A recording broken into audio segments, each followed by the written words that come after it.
बिस्मिल्लाहिर्रहमानिर्रहीम। अस्सलाम नाज़रीन, मैं हूं इरफान हाशमी और आपको प्रोग्राम में खुश आमदीद कहता हूं। ये पाकिस्तान की एस्टेब्लिशमेंट की एक नई ऑफर है, 20 दिन में रिहाई, मगर आपको इमरान खान हमारी कुछ बातें मानना पड़ेंगी। ये तमाम इंकशाफात ऐसे वक्त में हुए जब 26 नवंबर के बाद की सूरत हाल जो इस वक्त मुल्क के अंदर पैदा हो चुकी है, एक फॉल्ट लाइन हुकूमत की तरफ से क्रिएट की गई और हुकूमत अपने प्यार करने वालों के साथ मिलकर इस फॉल्ट लाइन को भरने की कोशिश कर रही है। पाकिस्तान के अंदर ऐसे वक्त में ये तमाम इंकशाफात हुए जब लाशों को तलाश किया जा रहा है, जिन लोगों ने गोली चलाई उनके चेहरों को छुपाया जा रहा है। ऐसे वक्त में ये इंकशाफात हुए और ये इंकशाफात अलीमा खान ने किए। उनकी इमरान खान से मुतादिद दफा 26 नवंबर के बाद मुलाकात हो चुकी है और इमरान खान तक जो पैगाम भेजा गया और जिसने जो पैगाम इमरान खान तक जो लेकर गया, इन तमाम लोगों के नाम एक एक करके बताए गए हैं।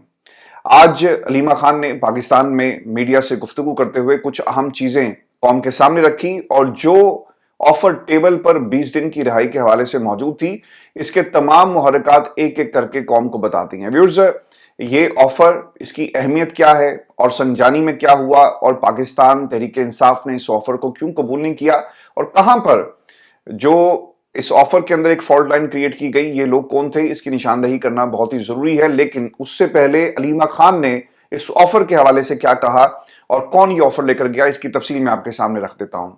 अलीमा खान ये कहती हैं कि लोग एहतजाज के लिए जब आना शुरू हुए तो हुकूमत ने खौफजदा होकर बैरिस्टर गौहर को बुला लिया। ये रिपोर्ट पाकिस्तान के अंदर एजेंसीज मुसलसल हुकूमत को दे रही थी कि ये कोई मामूली काफिला नहीं है और जिस तैयारी के साथ लोग आ रहे हैं, आपको इन्हें रोकना नामुमकिन हो जाएगा।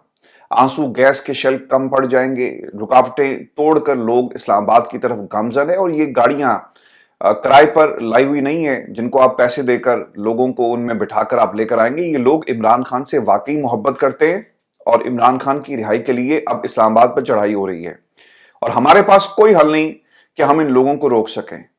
ये तमाम रिपोर्ट्स पाकिस्तान के ताकतवर हलकों को भी मिल रही थी, पाकिस्तान की हुकूमत को भी मिल रही थी, इसीलिए मुज़ाकरात का दौर बार बार चल रहा था। आपने देखा होगा ना कि हुकूमत के दो शख्सियात ऐसी थी जो डी चौक में मुसलसल खड़े होकर कौम से खिताब कर रही थी, स्टेटमेंट जारी कर रही थी और वो बार बार क्या कह रहे थे कि अभी हम आपके साथ डिटेल शेयर नहीं कर सकते, कुछ डेवलपमेंट्स हो रही हैं। वो डेवलपमेंट्स क्या थी? वो डेवलपमेंट्स यही थी कि बैरिस्टर गौहर को भेजा गया जब इस अवाम के समंदर को देखा गया, जब उन्हें मालूम था कि हम इस अवाम को नहीं रोक सकेंगे और जब ये अगर डी चौक में आकर बैठ गए जो इन्हें बैठ जाना चाहिए था और उसके बाद हालात हमारे कंट्रोल से बाहर हो जाएंगे।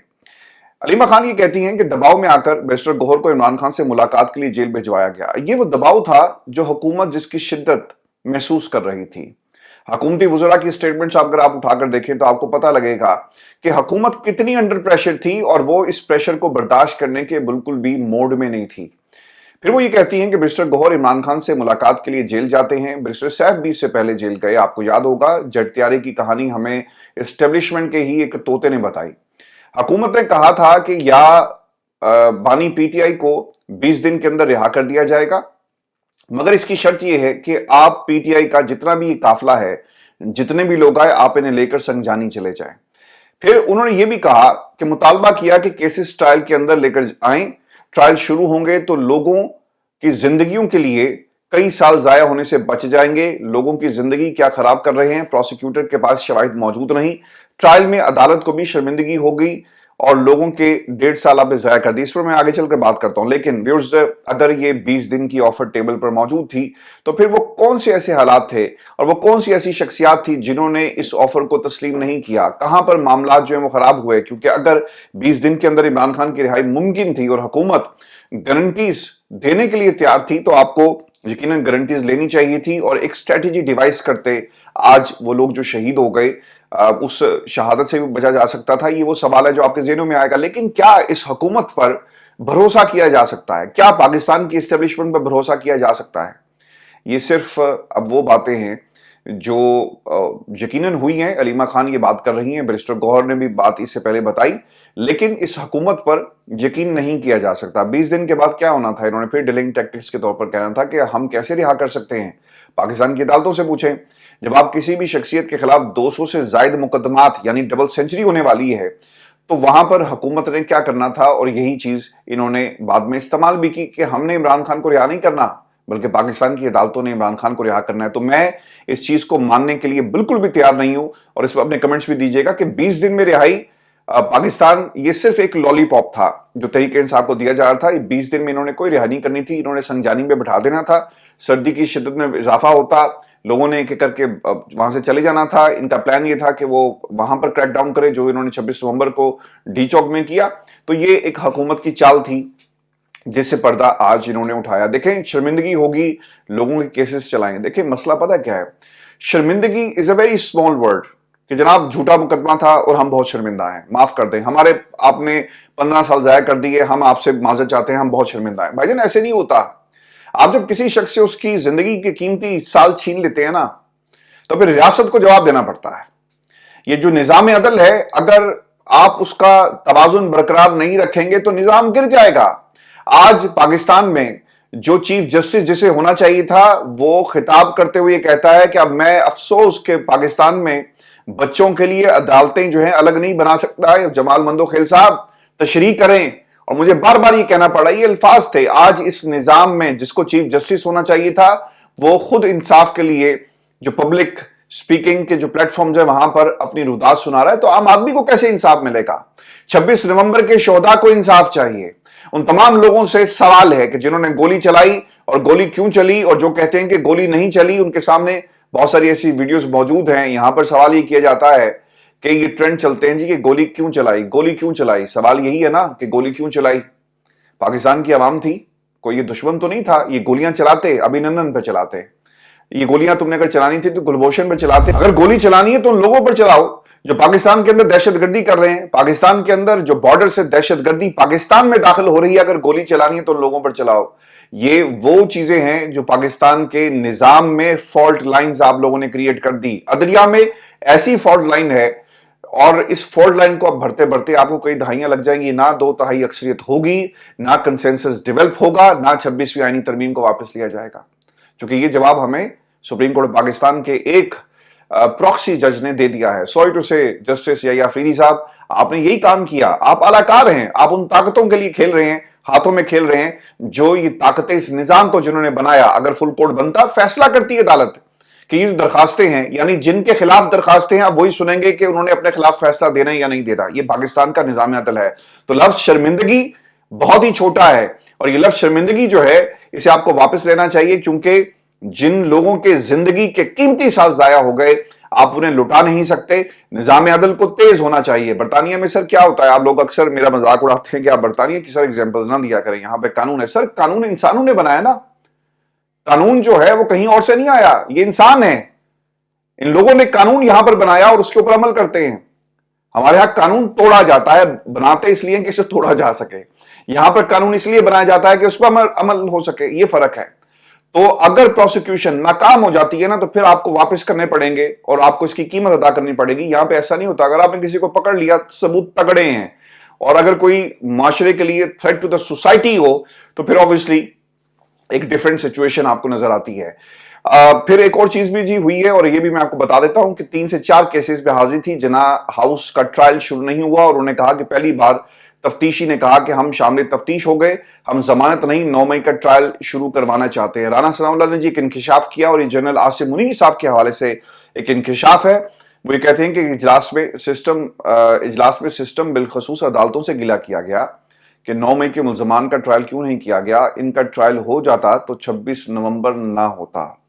देखिए सर, निजाम आपके हाथ में है, आप जो मर्जी से करवा लेते ट्रायल। आपको किससे मना किया था? प्रोसिक्यूशन ने तफ्तीश मुकम्मल करके चलान पेश करने थे, फर्द जुर्म आयद होनी थी। ये 1.5 बरस में क्यों नहीं हो सका? आप सिस्टम को इस तरह से आप जो है इसकी जिम्मेदारी नहीं डाल सकते, क्योंकि मैं आपके सामने एक दलील रख देता हूं। वो दलील क्या है? इमरान खान के केसेस तो 24/7 चल रहे थे ना। सुबह होने से पहले फैसला दिया जाए, अदालत लगेगी और आज ही लगेगी। यार 18 घंटे समाते हुई हैं, कोई छुट्टी नहीं है। और जो एक लंबी लिस्ट थी हर केस के अंदर गवाहों की, आपने एक एक दिन के अंदर 8-8, 15-15, 20-20 गवाहों की रिकॉर्ड, और फिर एफआई ने तो रिकॉर्ड एक कायम किया कि उन्होंने नैब की इन्वेस्टिगेशन को उठाया اور اس پہ لوگوں کی لسٹ کو چیک کیا, حاضریاں لگوائی اور کہا کہ جناب یہی سب کچھ سچ ہے. یعنی ان کی اپنی کوئی انکوائری نہیں تھی. تو یہ کہنا کہ نظام سسٹم سلو ہے, نظام سسٹم سلو نہیں ہے, آپ کے ثبوت اور آپ کے گواہ سلو ہیں, ان کو چیک کریں. اور اگر واقعی ان میں دم خم تھا اور واقعی اس میں اتنے تگڑے ثبوت ہیں کہ عمران خان ان کی پارٹی کو جو ہے وہ ہمیشہ جیل میں رکھنے کے لیے کافی تھے, تو سسٹم آپ کے پاس تھا. سسٹم اگر عمران خان کو دیگر مقدمات میں سزا دے سکتا ہے تو پھر سسٹم میں, اسی سسٹم نے عمران خان کو 9 مئی کے ملزمان میں, جو ملزم سے مجرم کا سفر ہے, یہ سسٹم کی وجہ سے نہیں ہے بلکہ پروسیکیوشن سے یہ سوال ہونا چاہیے کہ ان کے پاس کیسے ثبوت ہے. میں آپ کو اس کی چھوٹی سی اور ایگزامپل دے دیتا ہوں. جے آئی ٹی کی انہوں نے آج رپورٹ پیش کی ہے, وہ میں آپ کو بتا دیتا ہوں آگے چل کر. ہائی کورٹ نے پوچھا تھا کہ آپ کے پاس کیا ثبوت ہے کہ عمران خان کا آپ 1.5 سال کے بعد ریمانڈ لینے کے لیے آ گئے. تو انہوں نے کہا کہ ہمارے پاس کچھ نہیں ہے سرکار. انہوں نے کہا 12 بجے کا وقت ہے, جائیں جا کر ثبوت اکٹھے کر کے لے آئیں. لیکن وہ 12 آج تک بجے نہیں ہیں. اس نظام کے 12 بج چکے ہیں لیکن وہ 12 نہیں بجے اور یہ ثبوت اکٹھے نہیں کر سکے. تو سر سسٹم از دیئر. سسٹم آپ کے پاس جتنا کنٹرول میں ہے, یعنی ان تمام لوگوں نے جس طرح عمران خان کی کیسز کو تیزی سے آگے بڑھایا, تو یہ گلہ میرا خیال ہے کہ جائز نہیں بنتا. اب سلمان اکرم راجہ صاحب نے کیا کہا کہ صدارت دہشت گردی عدالت کے باہر میڈیا سے گفتگو کر رہے تھے, تو انہوں نے کہا کہ ان زاویوں سے کو بھی دیکھنا چاہیے کہ ہم چاہتے ہیں کہ ملک کو فلاح کی راہ پر چلائیں, ملک پہ امن ہو, اس کے لیے جو بھی عمل ہوگا وہ کریں گے. پارٹی اسلام آباد دھرنے کے شرکا کی شہداء کی ایف آئی آر درج کروائے گی. پتہ نہیں جی کدوں کروائے گی, جب لوگوں کی جو برسیاں آئیں گی, اوبیسلی 1 سال گزر جائے گا تب آپ کو یاد آئے گا, اور پارلیمنٹ میں بھی اس مسئلے کو اٹھائیں گے. یہ بھی کوئی اس کا کیا فائدہ ہوگا یہ بھی ذرا بتا دیں. اب مراد سعید کے حوالے سے بھی انہوں نے کہا کہ وہ دھرنے میں قطعاً موجود نہیں تھے. اور ایک اور جو چیز ہے 9 مئی جے آئی ٹی رپورٹ, اس پہ بھی میں آپ کو ایک چیز آپ کے ساتھ شیئر کر دیتا ہوں. 9 مئی مقدمات میں جے آئی ٹی رپورٹ عدالت میں جی پیش کر دی گئی ہے, اور جس میں پی ٹی آئی قیادت, عمران خان اور کئی رہنماؤں کو 9 مئی کا مجرم قرار دیا گیا ہے. جے آئی ٹی تفتیش کے مطابق اسد عمر صاحب جو کچھ دنوں سے نظر آ رہے تھے, اعظم سواتی, حافظ فرد سمیت دیگر ملزمان گناہ گار ہیں. پی ٹی آئی کی قیادت بھی اس میں گناہ گار ہے. دوران سماعت انسداد دہشت گردی عدالت کے جج ارشد جاوید نے ملزمان کے وکلا سے استفسار کیا کہ آپ بتا دیں تاریخ چاہیے, پہلے آپ کہہ رہے تھے کہ تفتیش مکمل کریں, اب ہو گئی ہے تو اس پہ بحث کریں. تو اب جی 14 جنوری کو یہ جو سماعت ہے اور دلائل اس پر طلب کر لیے گئے ہیں.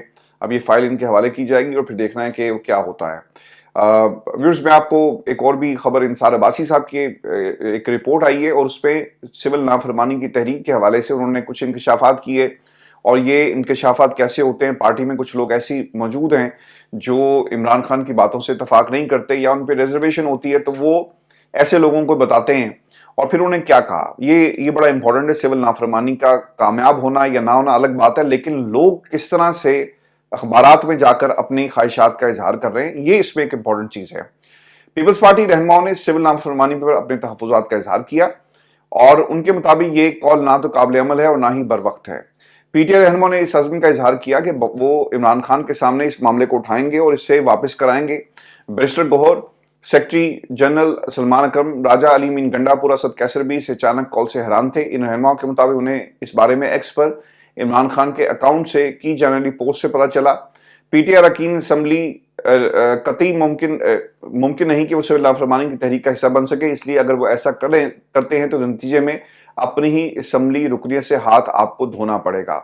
اور حالیہ اعلان سے بیزار پی ٹی آئی رہنماؤں کا ماننا ہے کہ عمران خان کو جو ابھی اس طرح کے مشورے دے رہے ہیں وہ پارٹی اور بانی کا خیر خواہ نہیں ہے. اور 24 نومبر کو فائنل کال بھی پارٹی قیادت سے مشاورت کیے بغیر دی گئی, جس پر متعدد سینئر رہنما خوش نہیں تھے. سر چھڑ دیو, جاؤ جتنے تسی جانا ہے. میں سر آپ کو ایک اور بھی خبر دے دوں کہ جسٹس منصور صاحب کے استعفے کی یہ بات کا معاملہ ہے, اور جو انہوں نے ملک کے اندر چلڈرن کورٹس کے حوالے سے جو ذکر کیا وہ میں نے آپ کے سامنے پہلے بھی رکھ دیا. یہ ایک تقریب میں خطاب کر رہے تھے اور وہاں پر انہوں نے کیا کہا کہ عدلیہ کو بچوں کے حقوق کا احساس ہے, بچے نہ صرف ہمارا مستقبل ہیں بلکہ ہمارا حال بھی ہیں. دیکھیں سر, یہ جو بچے ہیں نا ہمارے, آپ ریاست نے نا ان کو سب سے زیادہ نیگلیکٹ کیا ہوا ہے.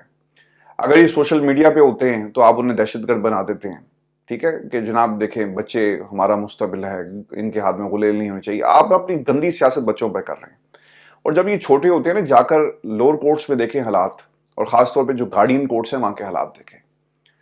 بچے باپ کے بغیر بڑے ہوتے ہیں. اس ملک کے اندر کوئی ایسا قانون بنایا نہیں جاتا کہ کسی باپ کو اس کے بچوں تک جو رسائی ہے وہ دی جا سکے. یہاں پر صرف ماں کا جو ایلیمنٹ ہے وہ رکھا جاتا ہے. ماں اور باپ دونوں بچوں کے لیے امپورٹنٹ ہیں. یہ ریاست کو کیوں سمجھ نہیں آتی بات؟ اگر یہ کہا جائے کہ ماں صرف بچے کو پال سکتی ہے، ماں بچے کو پال تو ضرور لے گی، لیکن اس کی جو تربیت ہے وہ ماں اور باپ دونوں نے مل کر کرنی ہوتی ہے. باپ اگر آپ کسی بچے کی زندگی سے اسے مائنس کر دیتے ہیں نا تو اس کے نتائج نکلتے ہیں. اور پھر ایک نفرت ہوتی ہے، ایک خاندان نفرت ڈالتا ہے باپ کے حوالے سے، باپ کا خاندان نفرت ڈالتا ہے ماں کے حوالے سے. تو الٹیمیٹلی نقصان کس کا ہوتا ہے؟ بچے کا. تو ریاست کیوں ایسے قوانین نہیں بناتی؟ یہاں پر کہا جاتا ہے جی کہ دیکھیں جب تک 9 سال نہیں ہوں گے آپ نہیں دے سکتے، کسٹڈی نہیں دے سکتے. بیٹی کے حوالے سے کہا جاتا ہے 12 سال نہیں ہوں گے تو کسٹڈی نہیں مل سکتی. سر یہ معاملہ کسٹڈی کا ہونا ہی نہیں چاہیے. آپ ایکولی رائٹ دے دیں کہ 15 دن آپ 15 دن آپ. لیکن پاکستان میں اس طرف کوئی قانون نہیں بناتا. بچوں کی زندگیاں یہ ریاست برباد کر رہی ہے، قانون برباد کر رہا ہے. لیکن یہاں پر 26ویں یعنی ترمیم ہوگی، قوانین پہ قوانین آپ بنائیں، سب کچھ ہوگا، لیکن بچوں کے لیے کچھ نہیں ہوتا. انہوں نے جسٹس بندو خیل کو مخاطب کرتے ہوئے کہا کہ میں آرٹیکل 11 کی تشریح ہمیں اس کی کرنے کی ضرورت ہے. میں اب یہ تشریح نہیں کر سکتا، I'm sorry، اور یہ بار بار کہنا پڑا، مگر اب میں کیا کروں، میں تشریح نہیں کر سکتا. جسٹس منصور سے استعفے کا بھی سوال ہوا تو اس پر انہوں نے کہا کہ مسکراتے ہوئے کہ آپ کیوں میرے ذہن میں ایسے خیالات ڈال رہے ہیں، میں یہ سب افواہیں ہیں، میں سسٹم میں رہ کر لڑنا چاہتا ہوں. یہ میں بات ہمیشہ کرتا رہا کہ گول ہمیشہ دوسرے کی ڈی میں ہوتا ہے. اگر آپ میدان سے باہر چلے جائیں گے تو گول نہیں کر سکیں گے، تو آپ کو دوسرے کی ڈی میں اتر کر گول کرنا ہے. یہ بات آپ نے یاد رکھنی ہے. ویورز، رانا ثناءاللہ کے وارنٹ گرفتاری جو ہیں وہ جاری ہوئے ہیں اور گجرانوالہ کی جوڈیشل مجسٹریٹ سدرا گل نے رانا ثناءاللہ کے ناقابل وارنٹ گرفتاری جاری کی ہیں اور 12 دسمبر کو پیش کرنے کا حکم دیا ہے. اور ان میں 16 اکتوبر 2020 کو گجرانوالہ میں پی ڈی ایم جلسے کے روز یہ درج کیا گیا تھا. اس وقت بھی یہی مسئلہ تھا جی، اور اسی قسم کے کیسز بنتے تھے. اب ان کے وارنٹ گرفتاری بھی جاری ہو چکے ہیں. لیکن آج ایک جو اعلان فضل الرحمان صاحب کی طرف سے کیا گیا یہ بہت ہی امپورٹنٹ ہے، اور اس پر میں اگلی ویڈیو میں تفصیل سے بات کروں گا. لیکن 2 جملے ان کے کہ ہم پاکستان کی اسٹیبلشمنٹ سے کے دباؤ میں نہیں آئیں گے، بیوروکریسی کے دباؤ میں نہیں آئیں گے. اور انہوں نے ایک جملہ کہہ دیا ہے، یہ حکومت کو سوچنا پڑے گا کہ جہاد کا راستہ جنت کی طرف جاتا ہے اور جہاد ہم سب پر فرض ہے. اگر آپ نے ہماری بات نہ مانی تو ہمارے پاس یعنی ہمیں شدت کی طرف دھکیلا جا رہا ہے. تو آج آپ کو پتہ لگ گیا ہوگا کہ مدارس اور پھر فضل الرحمان کس پریشر گروپ کا نام ہے اور اس کے تانے بانے کہاں سے ملتے ہیں جا کر. جو ریاست انہیں کیا کہتی ہے کہ آئیں بیٹھیں آپ سے بات ہوگی، وہ ہمارے لیے قابل عزت ہیں، قابل احترام ہے. کیوں ایسا کرتی ہے؟ وہ اس لیے کہ ان کے تعلقات جن لوگوں کے ساتھ ہیں اور جو پریشر گروپ جس طرح کا ہے اور جو انہوں نے بات کر دی، یہ کوئی معمولی سا ایک جملہ نہیں ہے اور ریاست کو اب اس پر سوچنا پڑے گا. میں اس پر نا تفصیل سے آگے بات کروں گا and why it is important for Pakistan. اسلامی جمہوریہ پاکستان نام رکھنے سے اسلامی نہیں ہوگا، اور اگر اس میں کچھ تبدیلیاں کر دی جائیں تو obviously ہمارا نظام جو بہتر ہو سکتا ہے. اور اگر عمران خان کو اللہ تعالیٰ نے موقع دیا تو وہ ریاست کے لیے کیا کر سکتے ہیں، یہ بھی ہمیں اس اگلی ویڈیو میں آپ سے اس پر تفصیل سے بات ہوگی. اجازت دیجیے، اللہ نگہبان.